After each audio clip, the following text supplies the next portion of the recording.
Donc bonjour à tous pour notre cinquième rencontre, oui. Et le thème de ce soir, c'est la foi au Christ Sauveur.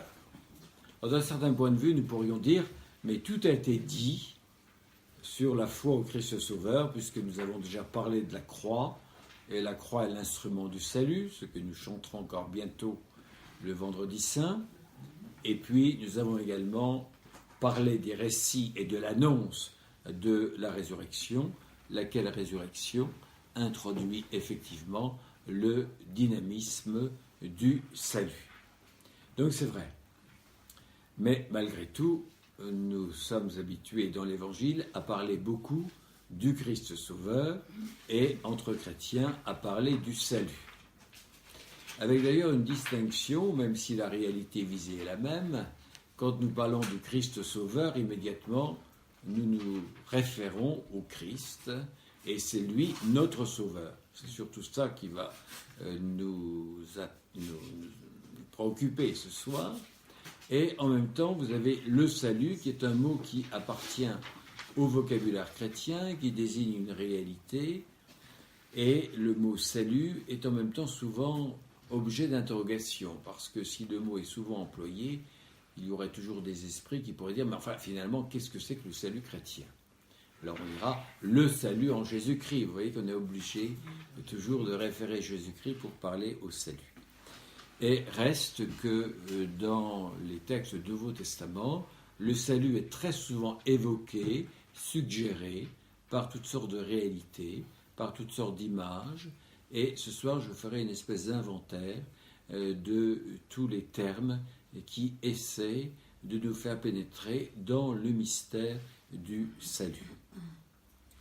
Je vais commencer par lire 5 textes, des textes un petit peu variés, de l'Évangile au Nouveau Testament globalement, qui tous, d'une certaine manière, nous parlent du salut ou du Christ Sauveur. Premier texte, un texte tout simple, tiré du début de l'Évangile de Luc. Vous connaissez le texte, vous allez le reconnaître. Le vieillard Siméon, lors de la présentation au temple. Que fait le vieillard Siméon ? Il prit l'enfant dans ses bras et il bénit Dieu en ces termes. Maintenant, maître, c'est en paix, comme tu l'as dit, que tu renvoies ton serviteur, car mes yeux ont vu ton salut, que tu as préparé face à tous les peuples, lumière pour la révélation aux païens et gloire d'Israël ton peuple. Vous voyez, le vieillard Siméon, qui ici nous apprend ce que c'est qu'une prière d'action de grâce, qui tient dans ses mains l'enfant Jésus. On nous dit qu'il est habité par l'Esprit Saint, d'où l'espèce de clairvoyance et de prophétie qui est la sienne, avec cette phrase « Mes yeux ont vu ton salut », le salut à travers l'enfant, mais il nous est dit aussi que c'est un salut qui est à destination universelle, puisque est précisé « Lumière pour la révélation aux païens et gloire d'Israël, ton peuple ». Deuxième texte, un texte fondamental, un texte qui est également très contraignant, et en particulier il est très contraignant pour le dialogue interreligieux, par exemple, lorsque, c'est vrai, qu'il est souvent beaucoup plus facile de parler de l'expérience de Dieu, et que ça devient plus difficile lorsque de l'expérience de Dieu, du Dieu unique par exemple, ou du Dieu transcendant, on passe à la figure de Jésus-Christ, qui là peut introduire évidemment des distinctions. Alors, dans les Actes des Apôtres, c'est un discours de Pierre, au chapitre 4, verset 12, il n'y a aucun salut ailleurs qu'en Jésus-Christ.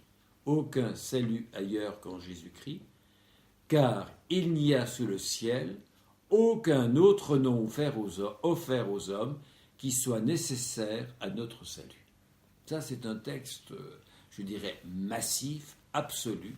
Il n'y a aucun salut ailleurs qu'en Jésus-Christ, et sous le ciel, il n'y a aucun autre nom offert aux hommes qui soit nécessaire à notre salut. Acte 4, 12. Troisième texte, texte de la première épître de Pierre, dans son corps, il a porté nos péchés sur le bois de la croix, afin que nous puissions mourir à nos péchés et vivre dans la justice. C'est par ces blessures que nous avons été guéris. Ça, c'est le texte qui consonne évidemment avec le Vendredi Saint et la croix.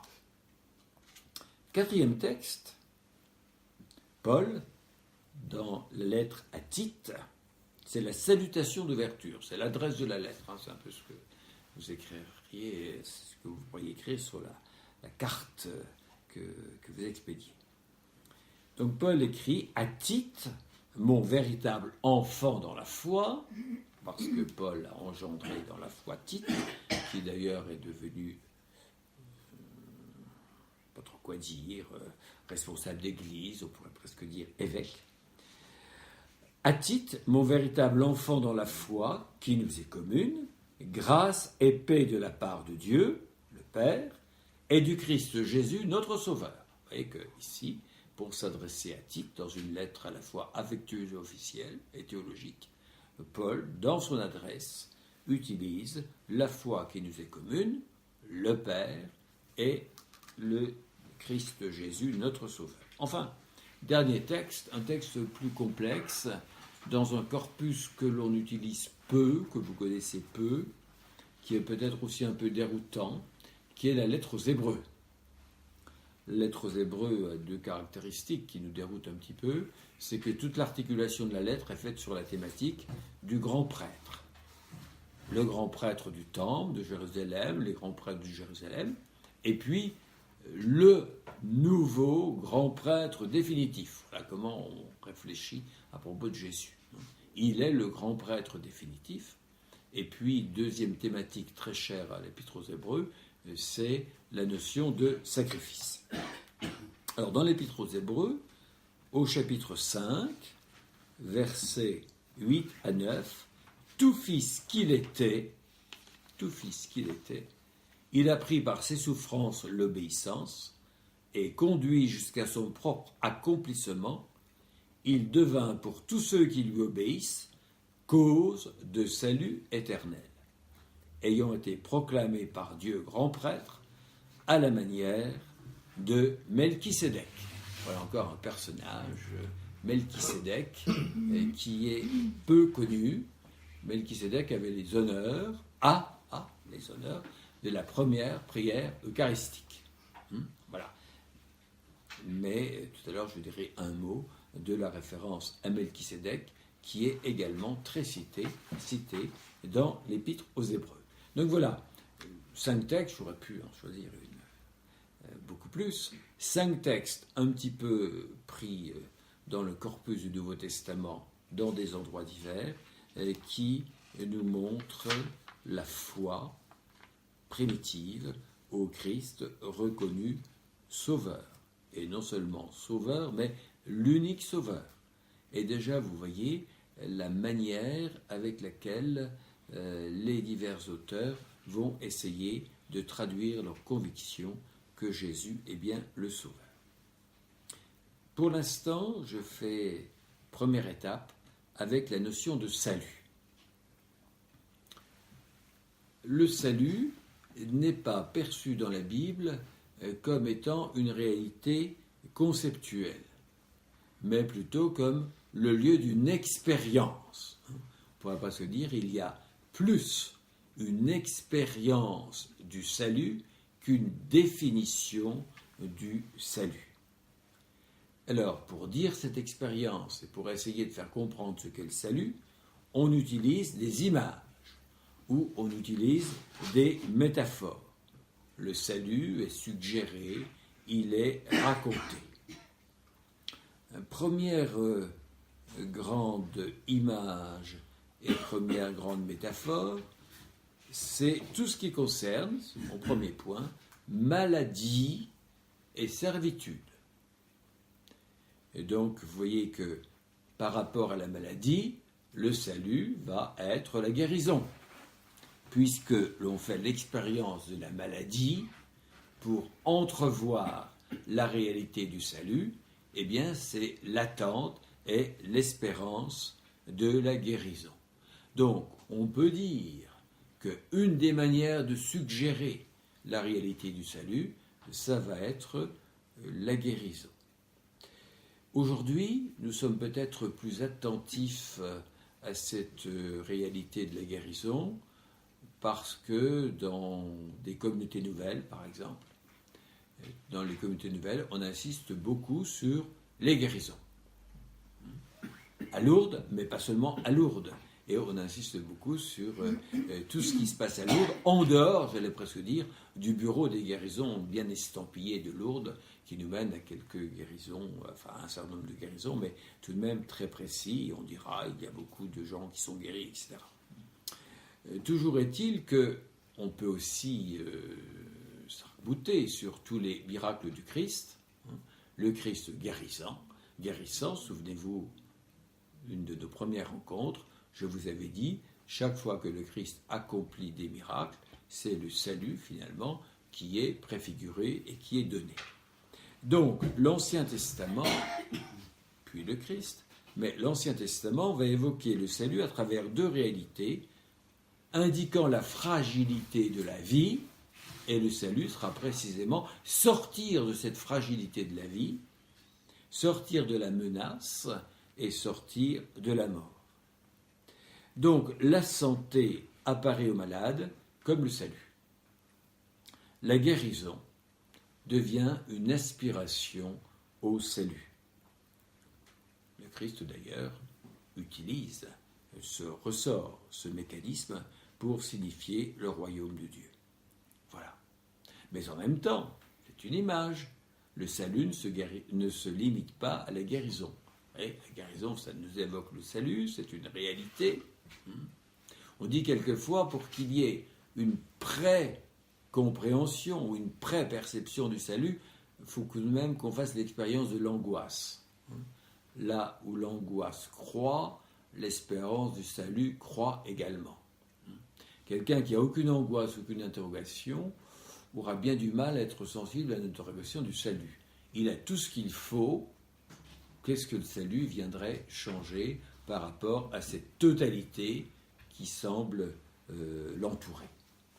Donc vous voyez, dans l'Ancien Testament, le Christ reprend également la maladie et la guérison sont une des premières préfigurations du salut. Une deuxième, c'est la servitude.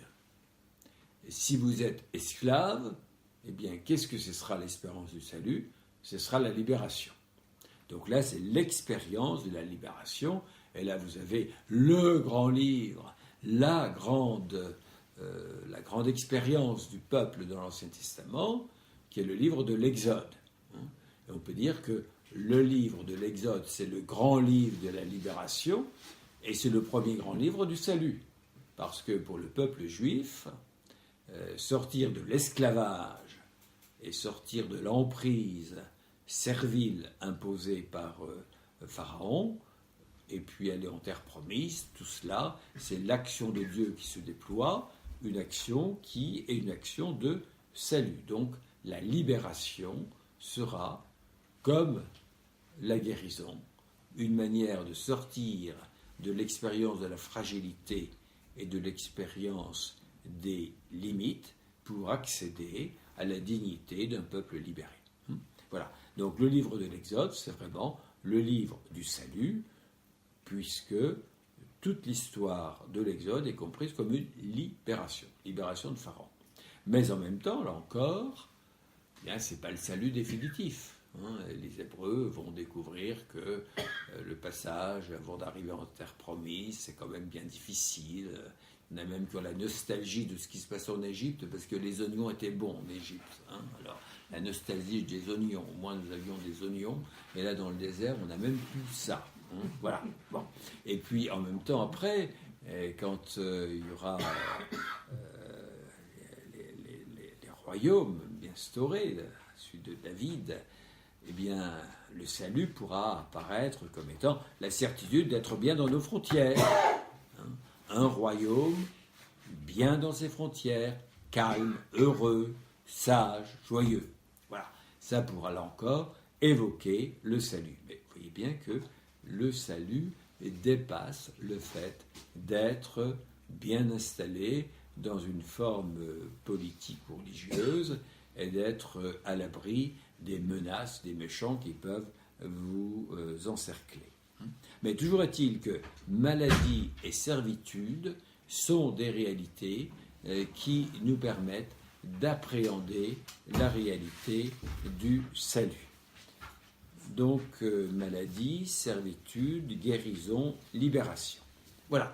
Là encore, ce sont des exemples très concrets, une expérience qui va être utile pour suggérer quelque chose qui s'articule à cela, mais qui dépasse beaucoup, le fameux salut. Deuxième couple de vocabulaire, celui-là beaucoup plus technique, plus théologique, mais également plus complexe. Pourquoi ? Parce que ça n'a pas le même pouvoir d'image que la guérison, que la libération. C'est rachat et rédemption. Alors là, vous allez dire, ça y est, nous y sommes, ça fait bien partie du vocabulaire qui est le nôtre dans le sérail chrétien. On aime bien parler du rachat, avoir, et on aime parler de la rédemption, avoir aussi. Ces termes sont devenus techniques et servent souvent à définir d'une manière privilégiée le salut. Néanmoins, là encore, lorsqu'on parle de rachat et de rédemption, il faut savoir d'où viennent ces termes. Le mot rachat, à l'origine, est très concret. Et c'est même un fait de société. Pourquoi ? Bien parce qu'on a présent à l'esprit l'idée qu'on peut racheter un esclave. Le maître peut affranchir, libérer, voilà encore l'exemple de la libération, peut payer pour racheter un esclave, payer ce qu'il faut pour lui offrir la liberté. Donc c'est un fait de société, mais qui va être utilisé pour essayer de faire comprendre ce que le Christ fait en notre faveur, pourquoi il est notre sauveur, et on dira, il nous rachète. On pourra presque dire, il paie même ce qu'il faut pour que nous soyons rachetés, afin de nous offrir à nouveau la liberté. Paul, par exemple, dira, vous étiez esclaves, vous êtes libérés. Et c'est le Christ qui a payé sur le bois de la croix, ce qu'il fallait pour votre rédemption. Et cette rédemption, nous savons qu'elle fut onéreuse, puisque le Christ la paya de sa personne et de sa vie. Donc vous trouvez le terme rachat qui suggère le salut sans y parvenir totalement. Mais l'Écriture parle bien de rançon. Dieu, dans l'Ancien Testament, rachète son peuple. Et puis, dans le Nouveau Testament, je ne vais pas multiplier les exemples, mais je vais vous donner 3 exemples. Dans Matthieu 20, 28, le Christ rachète et il donne sa vie. Là, comment le Christ donne sa vie ? Pourquoi ? Le terme technique arrive. Il donne sa vie en rançon pour vous. Voilà le terme technique. Dans Marc 10, 45, c'est un texte parallèle, hein, vous retrouvez encore, donner sa vie en rançon. Et puis dans la première à Timothée 2, 6, il s'est donné en rançon. Je fais exprès de prendre des textes de l'Évangile et des textes de Paul pour montrer que ce n'est pas un terme qui serait, comme souvent on l'imagine, c'est des spéculations pauliniennes. Non, ce n'est pas uniquement les spéculations pauliniennes, puisque le mot rançon est un mot qui figure bien dans les évangiles, et vous l'aurez même dans le récit de l'institution, le sang versé pour la multitude.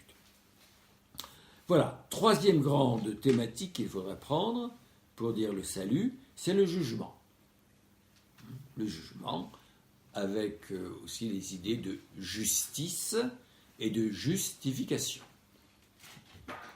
L'idée de jugement, vous avez le jugement qui est annoncé, hein, il y aura un jugement, prenez le grand jugement tel qu'il est présenté dans Matthieu 25, c'est le grand jugement de la fin des temps, grand jugement qui inaugure les temps nouveaux, Et c'est un jugement, là encore, avec des images très concrètes. On distingue, on sépare, on met les boucs d'un côté, on met les brebis de l'autre, etc. Vous avez une image, et puis vous avez des critères. J'avais faim, tu m'as donné à manger, j'avais soif, tu m'as donné à boire, j'étais seul, tu m'as visité, etc. Donc vous avez bien cette idée du jugement, et d'ailleurs, Dieu est souvent le juge, le juste juge.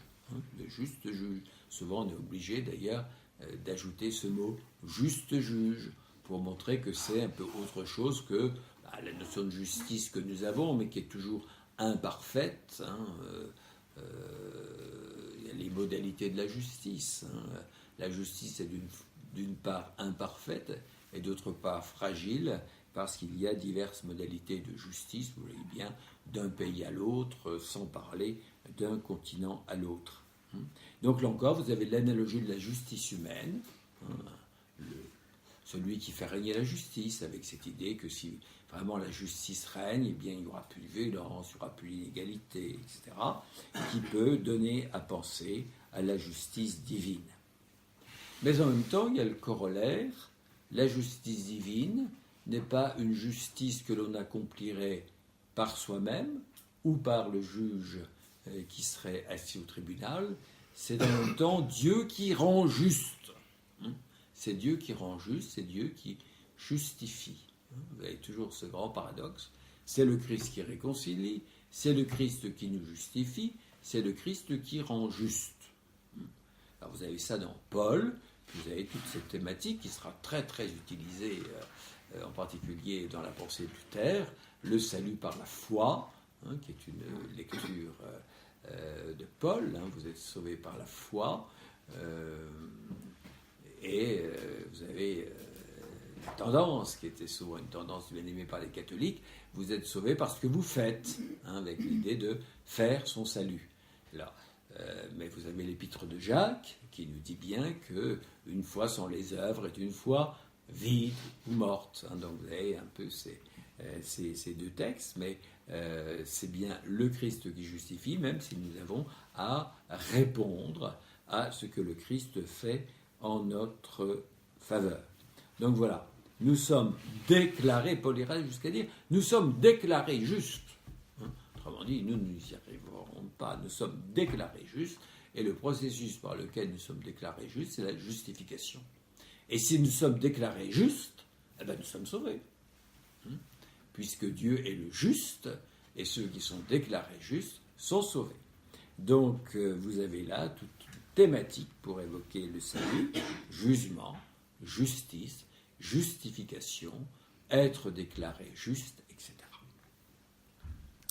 Le quatrième grand thème pour évoquer le salut, la grâce.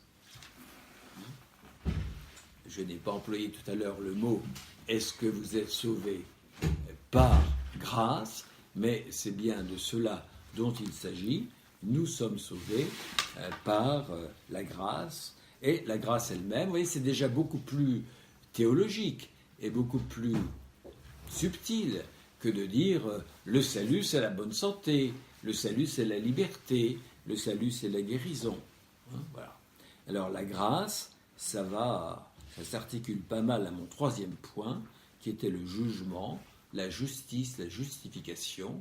Nous sommes déclarés justes par la grâce, c'est-à-dire par le don du Christ. Et qu'est-ce que c'est que la grâce ?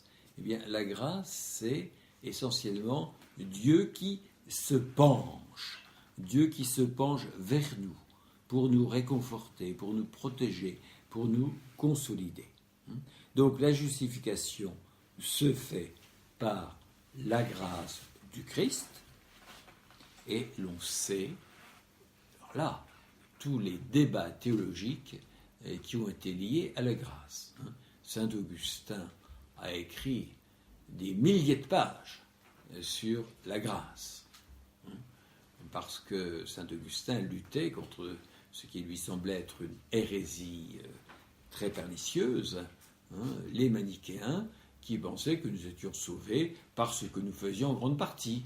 Donc dans l'esprit manichéen, vous retroussez vos manches, hein, et puis vous agissez, et vous êtes sauvé par ce que vous faites. Augustin, lui, insistera en disant non, non, non. Notre volonté d'ailleurs est pervertie, elle ne peut pas agir comme ça, c'est la grâce qui est toujours première, et c'est la grâce qui opère. Ça s'est focalisé, cette affaire-là, sur le péché originel. Pourquoi baptiser les petits-enfants? Augustin avait cette idée que baptiser les petits-enfants, c'était vraiment que le baptême les sauvait, que le baptême leur donnait la vie. Et les pélagiens disaient oui, le baptême des petits-enfants, c'est bien, mais ils avaient tendance à dire le baptême des petits-enfants facilite la vie chrétienne. Ouais. Il y a toujours cette idée qu'on y arrivait, ça facilitait. Augustin dit mais ça ne facilite pas du tout, puisque tout est donné. Et puis ces débats sur la grâce. Ces débats sur la grâce ressurgiront au XVIIe siècle avec tout le courant janséniste, la grâce qui suffit, la grâce qui ne suffit pas, la grâce indispensable, etc. Et donc le domaine de la grâce, pour dire le salut, est un domaine qui a toute une histoire très complexe, mais qui en même temps est un des mots peut-être qui indique une réalité très importante. C'est donc Dieu qui se penche vers l'homme dans sa bienveillance, qui le fait exister comme il le sauve et qui lui donne la grâce. Voilà. Donc cet exemple avec le péché originel, où là vous avez une bonne illustration. Est-ce que c'est la grâce du Christ qui sauve complètement, ou est-ce que, par exemple, la grâce du baptême est une grâce qui facilite, alors qu'elle est dans la foi traditionnelle? Et Augustin a lutté contre cela. C'est la foi qui est indispensable et qui donne le salut. Donc ça, c'est un débat entre le pélagianisme. Pélage était un moine qui était très droit, très vertueux, très ascète, etc., mais qui en même temps valorisait beaucoup la liberté de l'homme et son libre arbitre, et qui voulait donc le valoriser. Et en même temps, ce que faisait l'homme.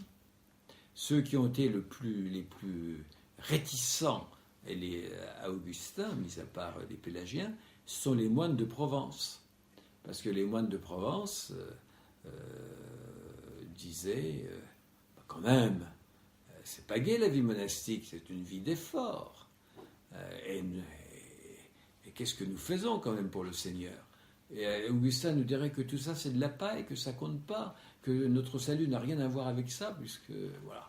Donc les moines réagissaient assez de manière un peu forte contre Augustin en disant mais non. Alors Augustin les taxait de semi-pélagiens. Mais c'est très intéressant parce que ce sont des débats très actuels. Quand on prépare la confirmation, il faut regarder les parcours que vous donnez pour la confirmation. Et j'espère que je ne me ferai pas incendier puisque ça. Je dis qu'il y a beaucoup de gens ou beaucoup de parcours qui sont semi-pélagiens pour préparer la confirmation.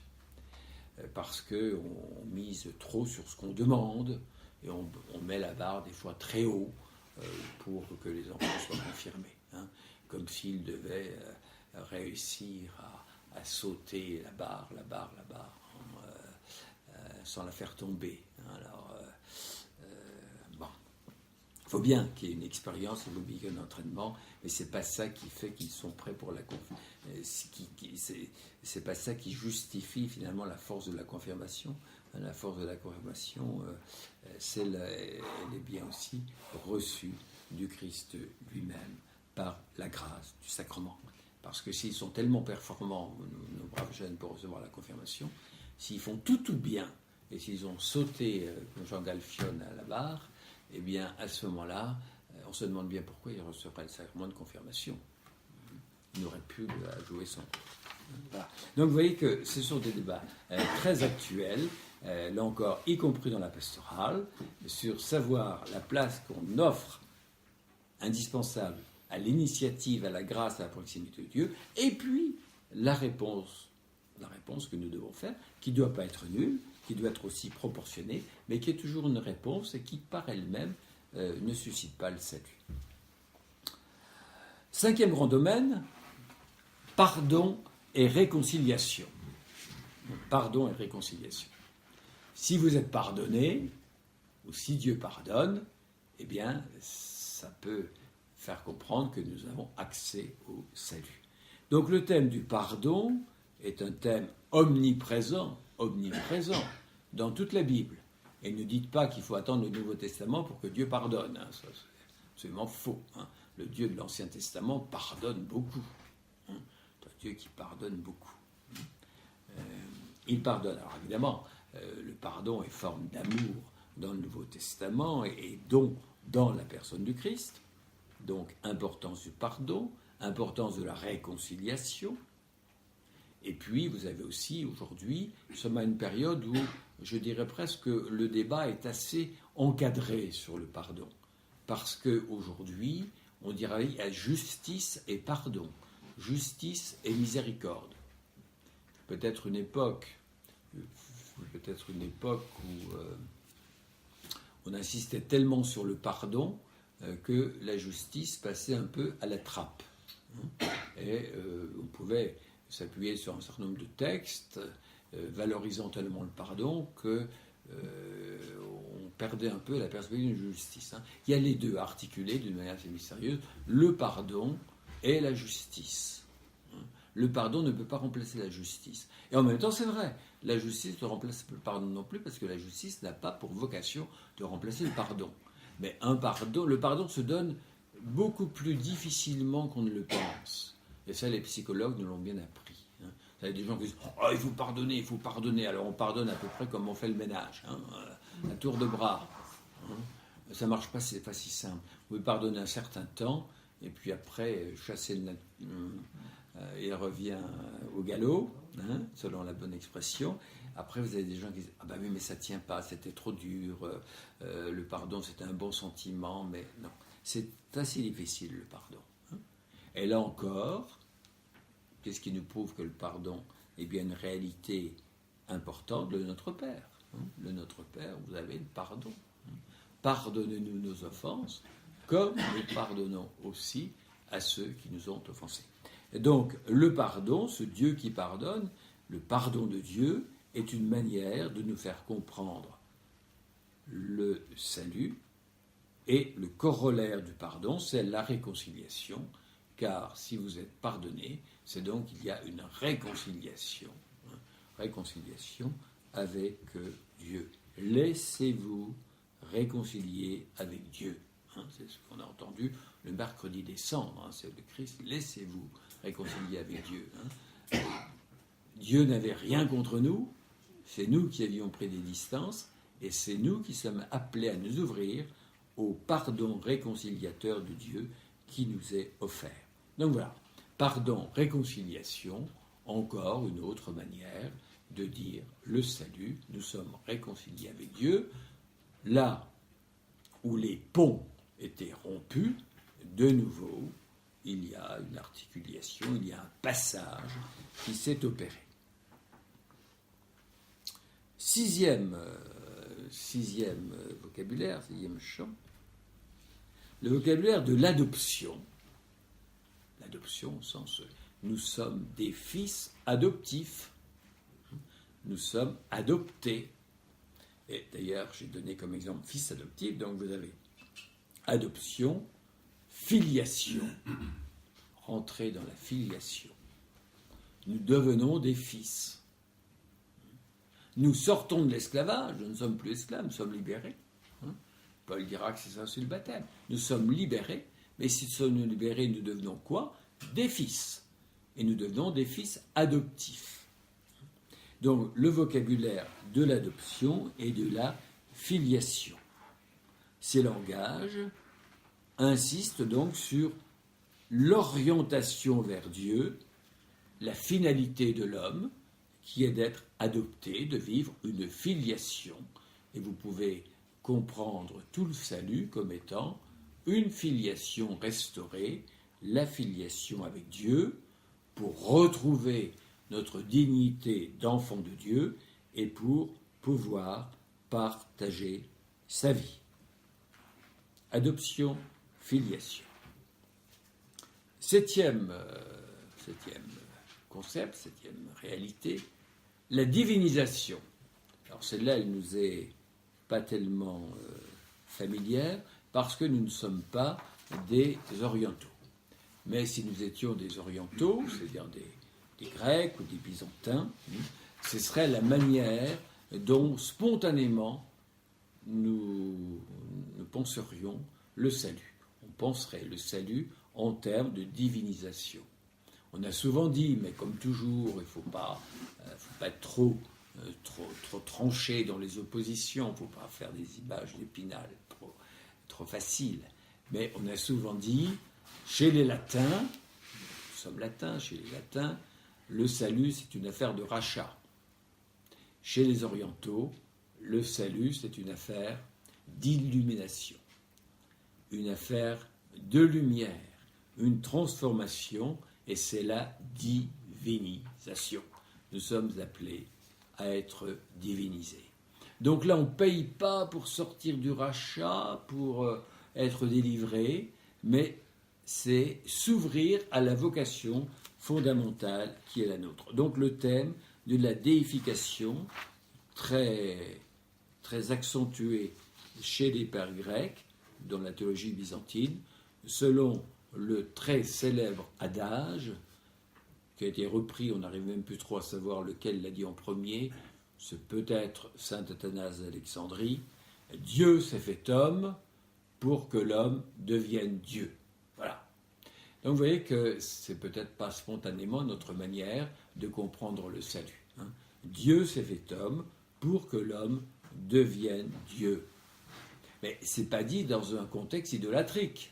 Et ça, en latin, on va tout de suite dire attention, attention, est-ce qu'il n'y a pas le péché d'idolâtrie Non, c'est l'homme qui est déifié, et il est en particulier déifié par qui? Par le Christ illuminateur. C'est le Christ illuminateur qui nous déifie, qui nous éclaire et qui nous fait passer à la condition d'amis et de participer à la vie même de Dieu. On est, les pères disent même, on est verbifié. Qu'est-ce que ça veut dire, verbifié? Ça veut dire on est assimilé au Verbe de Dieu. C'est le Verbe de Dieu qui nous assimile en lui. Voilà, c'est le Verbe de Dieu qui nous assimile en lui. Et c'est aussi une manière de dire le salut. Le Verbe illumine, le Verbe déifie, par sa présence en nous. Par sa présence en nous. Par la grâce qu'il met en nous. Mais aussi par la liturgie. Parce qu'avec les orientaux, la liturgie occupe une place considérable. Par la liturgie et par les sacrements. Chez les orientaux, la liturgie, c'est le ciel sur la terre. Donc c'est pour ça que c'est si beau, si long, parce qu'on ne s'ennuie pas. La beauté, parce qu'il faut que tous les sens soient émerveillés et appelés à la contemplation. Donc il y en a pour tous les sens. Voilà. Et donc tout ça, c'est cette idée de la déification. Vous trouveriez des textes dans le Nouveau Testament. Le plus fort et sans doute le plus surprenant, c'est le fameux texte de la deuxième épître de Pierre, chapitre 1, verset 4, pour que vous entriez en communion, c'est très fort, pour que vous entriez en communion avec la nature divine.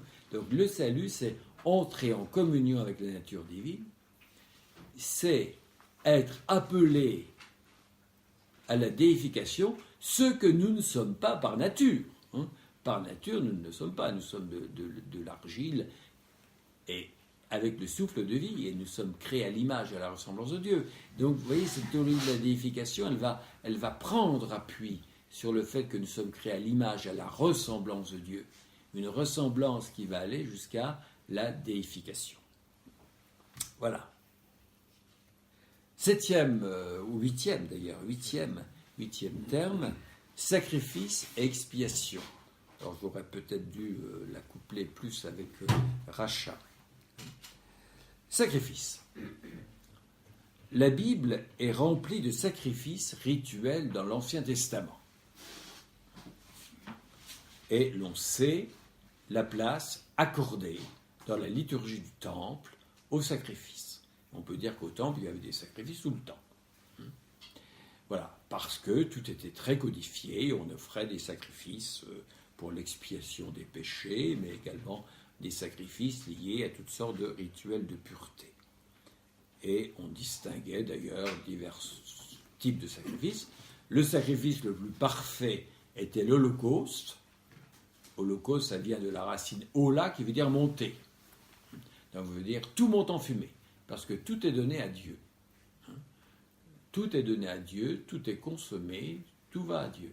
C'est pour ça qu'on utilisera le mot holocauste pour le Christ. Le Christ est l'holocauste qui s'offre au Père et ne retient rien. Et puis vous avez d'autres types de sacrifices, les sacrifices de communion. Le sacrifice de communion, ça veut bien dire il y a un lien qui s'instaure entre tous ceux qui font la démarche, je vais presque dire la démarche d'offrir un sacrifice. Donc les grands partenaires sont Dieu, bien sûr, mais les prêtres qui offrent le sacrifice au temple de Jérusalem, et puis la famille qui offre le sacrifice. Alors chacun avait ses morceaux qui lui revenaient, on en brûlait une partie pour Dieu, on en donnait une partie aux prêtres, et on consommait la troisième partie. Voilà. Et donc c'est un sacrifice de communion, parce qu'il crée bien une communion entre les acteurs de ce sacrifice, à commencer par Dieu lui-même. Voilà, donc les divers types de sacrifices, et vous notez que spontanément les chrétiens ont interprété la mort de Jésus à travers cette image. C'est un sacrifice, alors pour que, quand même qu'on ne confonde pas trop le Christ avec les taureaux qu'on immolait, on dira c'est le sacrifice parfait, c'est le sacrifice définitif, etc. Mais il y avait cette idée de l'Holocauste qui permet bien peut-être de comprendre la nature de la croix et du sacrifice du Christ. Donc le sacrifice. Vous savez que les pères de l'Église se sont beaucoup interrogés en disant mais pourquoi dans l'histoire du salut on est passé par les sacrifices et les sacrifices c'est commun à toutes les religions, il y en a partout. Quelle est la spécificité du sacrifice biblique? Pourquoi Dieu a voulu qu'on en offre? Et puis en même temps, il a plus voulu. Et puis en même temps, il disait que le sacrifice ne servait pas, puisqu'il faut quand même la conversion du cœur, etc. Et les pères de l'Église ont cette réponse, qui est sans doute très logique et belle. Si Dieu a suscité les sacrifices humains, c'est parce que Dieu est un grand pédagogue. C'est la pédagogie de Dieu. C'est la pédagogie de Dieu qui, comme pour le salut, on commence par croire que ça concerne ne pas être malade ou ne pas être esclave. Puis on se rend compte que le salut, c'est bien plus grand et bien plus énigmatique que simplement être en bonne santé ou être libéré. Eh bien, il y a une purification progressive de la notion de sacrifice, des sacrifices simplement des offrandes animales. On va passer au sacrifice, à l'offrande, à l'oblation du Christ sur la croix, et on passera aussi après. Nous devons imiter le sacrifice du Christ en devenant à notre tour, en nous offrant notre tour en sacrifice, en devenant offrande spirituelle. Faire de notre vie une offrande, voilà. Et ça, c'est une vocation qui appartient au baptisé. Le baptisé a à faire l'offrande de sa vie. Donc il fait un sacrifice de louange, un sacrifice qui est agréable à Dieu. Voilà ce que nous pouvons offrir à Dieu en nous offrant nous-mêmes. Donc, toute cette notion de sacrifice, mais les prophètes insisteront également sur la conversion intérieure. Là, vous avez comme une espèce de tension dans l'Ancien Testament entre le côté rituel, c'est-à-dire offrant des sacrifices, et Dieu nous réconcilie par les sacrifices que nous offrons. Et les prophètes disent, attention, il faut aussi la conversion du cœur. Donc vous avez presque une critique implicite du ritualisme par la nécessité de la conversion intérieure.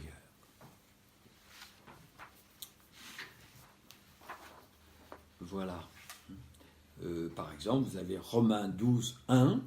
« Je vous exhorte, frères, à offrir vos personnes en sacrifice vivant, saint et agréable à Dieu. Ce sera là votre culte spirituel. » Voilà. Maître texte. nous avons à nous offrir en sacrifice vivant, saint, agréable à Dieu. Ce sera votre culte spirituel. Donc tous ces termes s'efforcent de dire la réalité du salut en tant qu'initiative de Dieu, qui se tourne vers l'homme et qui veut le tirer de sa finitude, de son horizon de fragilité, pour le faire accéder au bonheur et au bonheur sans fin.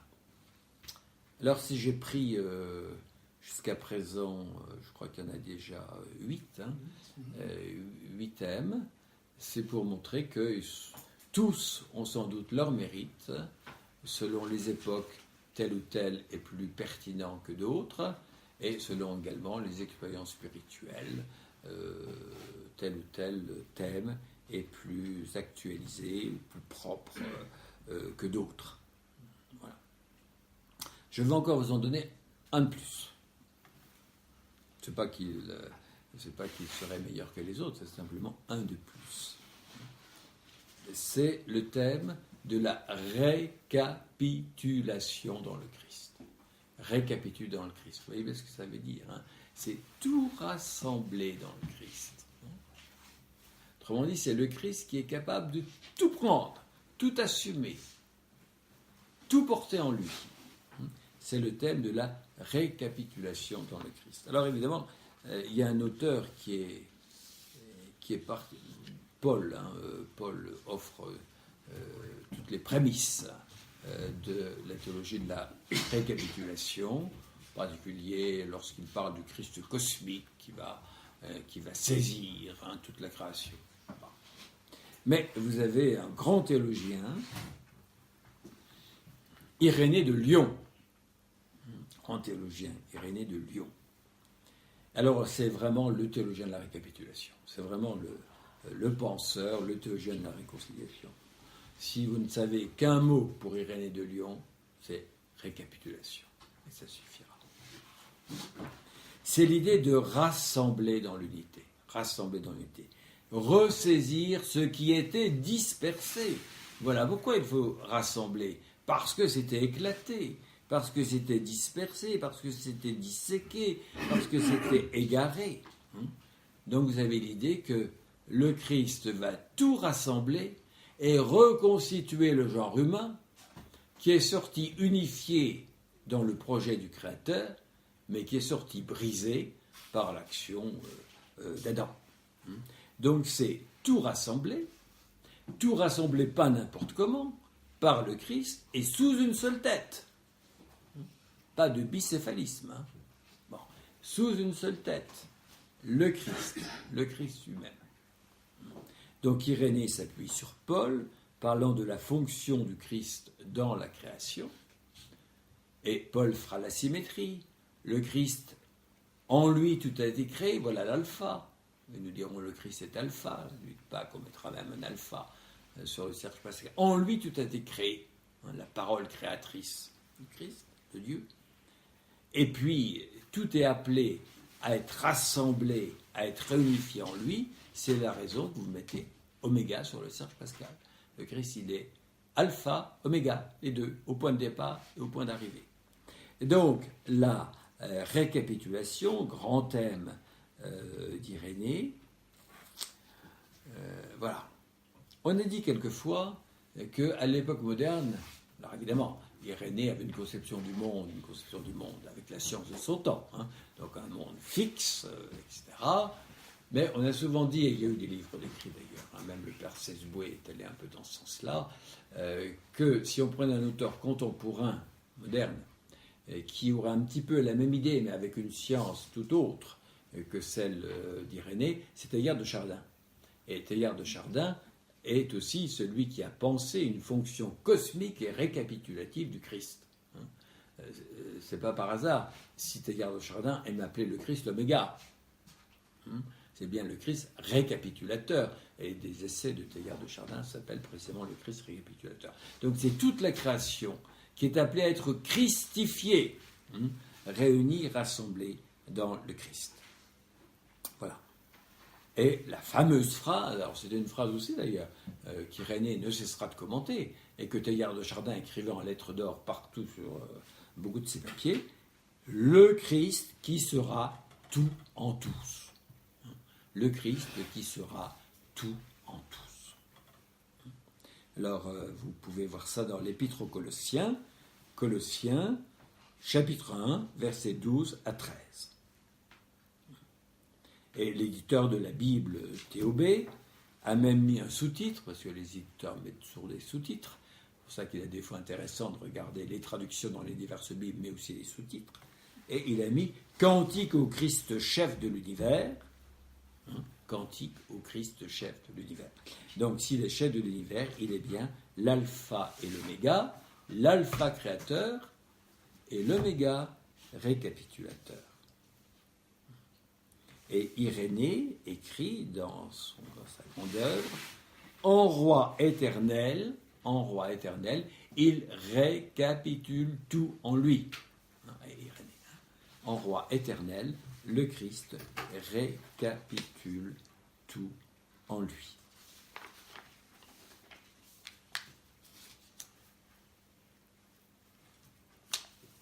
Voilà.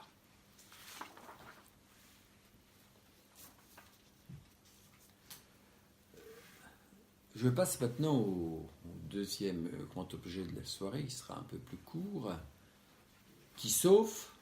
Donc depuis ce matin, depuis une heure, vous avez bien compris, c'est bien le Christ. Et je vais reprendre le premier texte que j'avais lu, ou le deuxième. Il n'y a pas d'autre nom sous le ciel par lequel nous puissions être sauvés. Donc la foi au Christ, unique médiateur. Et je vais ici un petit peu m'arrêter sur le terme médiateur. Et en même temps, ça pourra vous inviter à ouvrir ou lire l'Épître aux Hébreux. Le Christ médiateur. Vous savez ce que c'est qu'un médiateur ? Voilà. C'est un médiateur. Voilà. Alors, il faut le... Aujourd'hui, je trouve que le mot médiateur a un peu perdu de son sens. C'est peut-être ou est devenu un peu soft comme concept. C'est pour ça qu'il faudra peut-être dire le réconciliateur, mais en termes le réconciliateur, c'est autre chose. Un médiateur, c'est pas sûr qu'il réussisse la réconciliation. Tandis que le réconciliateur, il effectue la réconciliation. Oui, c'est pas tout à fait la même chose. Voilà. Mais enfin, les termes que nous allons rencontrer sont les termes du médiateur. Le médiateur, c'est celui qui rétablit le passage, qui rétablit un pont. Là où il n'y avait plus de pont, donc il n'y avait plus de communication, le médiateur est celui qui rétablit le pont. C'est utile les ponts. Quand vous allez en Afrique, il n'y a pas de pont, vous voyez bien ce que ça donne pour traverser les fleuves ou les marigots. Il faut attendre des espèces de grosses choses où on monte, qu'on charge, etc. Ou dans les pays en guerre, c'est la première image qu'on montre dans les pays en guerre. Je me souviens quand il y avait toutes les images de l'ex-Yougoslavie, on montrait tous les ponts qui étaient tombés. Eh bien, on commence à faire sauter les ponts précisément pour qu'il n'y ait plus de communication. Donc, vous voyez l'importance, à contrario, vous voyez l'importance du médiateur, parce que le médiateur, c'est celui qui va introduire le pont. Alors, pourquoi le Christ est-il ce médiateur capable d'être le pont entre la divinité, entre Dieu et entre l'humanité. Voilà. Alors, quelques textes. Première à Timothée 2, chapitre 2, versets 5 à 6. Il n'y a qu'un seul Dieu, qu'un seul médiateur entre Dieu et les hommes, un homme, Christ Jésus, qui s'est donné en rançon pour tous. Un homme, Christ Jésus. Parce que le médiateur, il faut bien qu'il soit... C'est le Christ qui est le médiateur. Parce qu'il faut bien... C'est par son humanité. Et le Christ ne pouvait accomplir sa fonction de médiation qu'après l'incarnation, qu'avec l'incarnation. Hébreux. Et là, je vais vous donner quelques textes aux Hébreux. Hébreux 8, 6. En réalité, c'est un ministère bien supérieur qui lui revient, donc le Christ, car il est médiateur d'une bien meilleure alliance, dont la constitution repose sur de meilleures promesses. Donc ici, on compare avec les grands prêtres de l'Ancien Testament, qui ont aussi cette fonction. Alors on nous dit bien meilleure alliance. La constitution repose sur de bien meilleures promesses. Hébreux 9,15, voilà pourquoi il est médiateur d'une alliance nouvelle, d'un testament nouveau. Et ici, ça vise le sacrifice du Christ. Les grands prêtres offraient des sacrifices, le Christ s'offre lui-même. Les grands prêtres, fallait réitérer constamment ces sacrifices, c'est pour ça que ça fumait tout le temps à Jérusalem. Le sacrifice du Christ est définitif. Donc le terme médiateur n'est pas prononcé par Jésus, mais il va jouer un très grand rôle dans la conceptualisation théologique. Mais la Trinité n'est pas non plus prononcée par Jésus, mais ça jouera un grand rôle dans la conceptualité théologique avec Paul et avec l'auteur des Hébreux.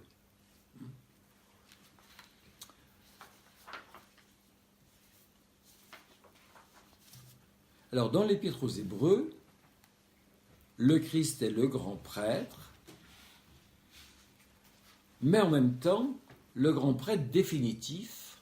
Vous voyez, on comprend qui est le Christ à l'image des grands prêtres de l'ancienne loi, mais en même temps, il faut qu'on dise que c'est définitif et que c'est d'une nouvelle ampleur et d'une nouvelle nature non réitérable.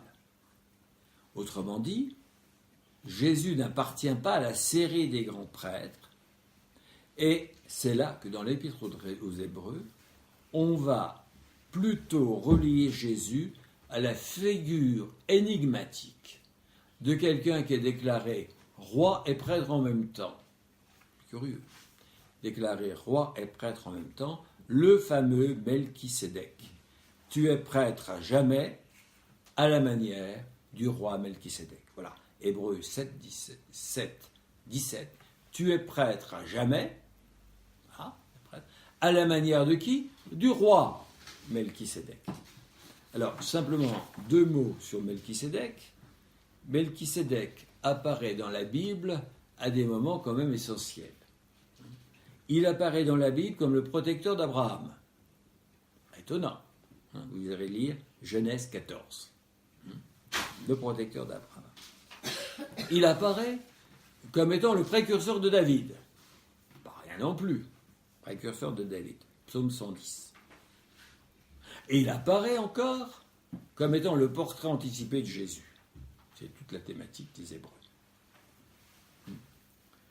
Donc, Melchisédek, on peut dire étrange personnage,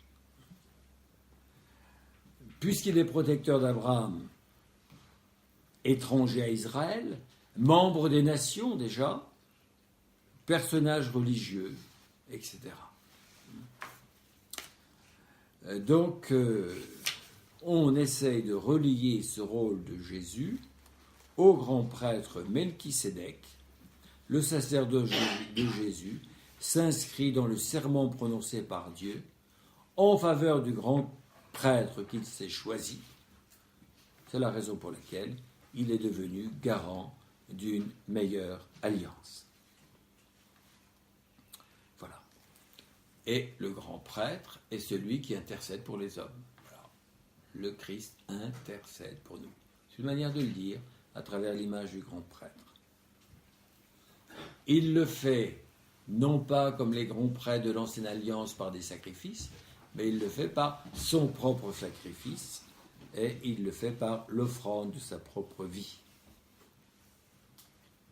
Je vous lis le fragment des Hébreux 2 à 8. Celui qui a été abaissé quelque peu par rapport aux anges, Jésus, se trouve, à cause de sa mort qu'il a soufferte, couronné de gloire et d'honneur. Et tout le chapitre 5 décrit l'intercession de Jésus, qui s'est faite dans la soumission et l'obéissance, et qui devient cause de salut éternel pour tous ceux qui lui obéissent. Notre grand prêtre est vraiment compatissant nos faiblesses. Notre grand prêtre est compatissant nos faiblesses, puisqu'il a éprouvé existentiellement nos souffrances, liées à notre condition mortelle, et il est vraiment solidaire de l'humanité, donc voilà le pont. Il est bien solidaire de l'humanité. Il a éprouvé nos souffrances. C'est son humanité. Et en même temps, il y a bien médiation, puisque il est bien celui qui est de la condition de Dieu. Intercession dans la solidarité. Il est compagnon de route des hommes. Il a souffert avec nous. Et c'est la raison pour laquelle il peut relier le pont avec celui d'où il vient. Voilà. Donc tout cela est dit à travers le vocabulaire du médiateur, le médiateur. C'est pas simplement une petite médiation. Aujourd'hui on dit bon, il faut des médiations. Non, c'est vraiment le médiateur dans sa personne, dans son corps, dans son humanité.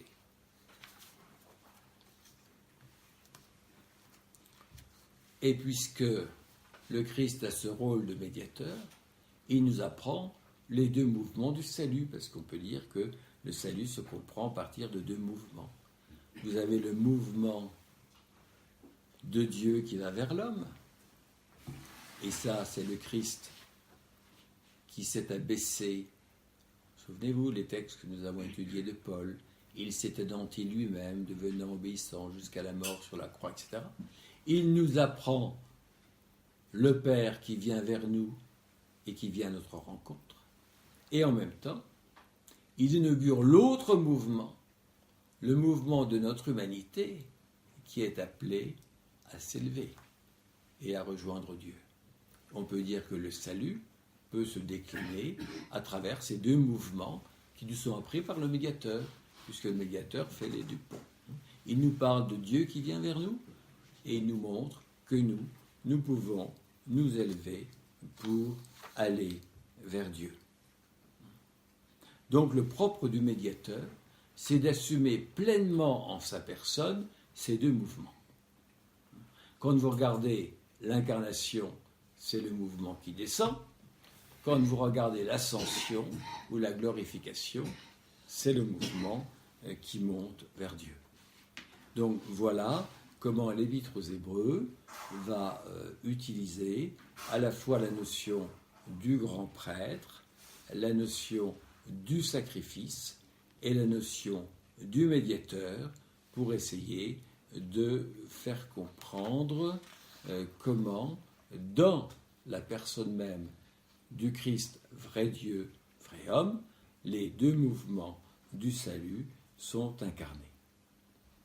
Alors je vous ai parlé d'Irénée tout à l'heure, grand théologien de Lyon, et je vais vous lire comment Irénée commente cela.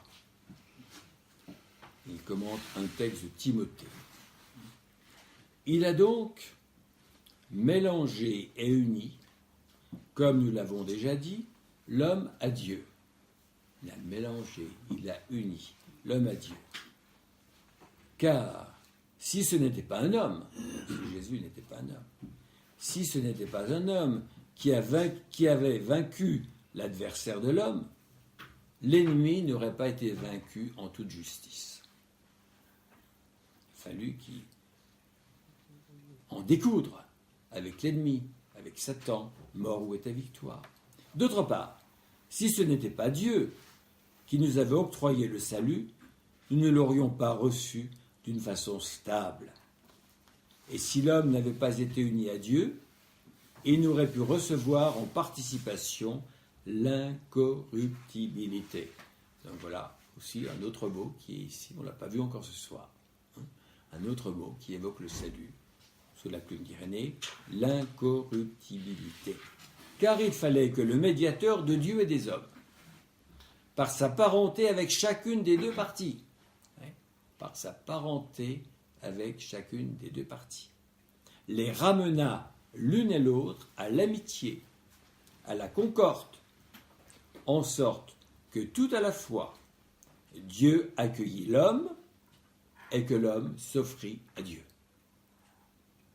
comment aurions-nous pu en effet avoir part à la filiation adoptive à l'égard de Dieu si nous n'avions pas reçu par le Fils la communion avec Dieu?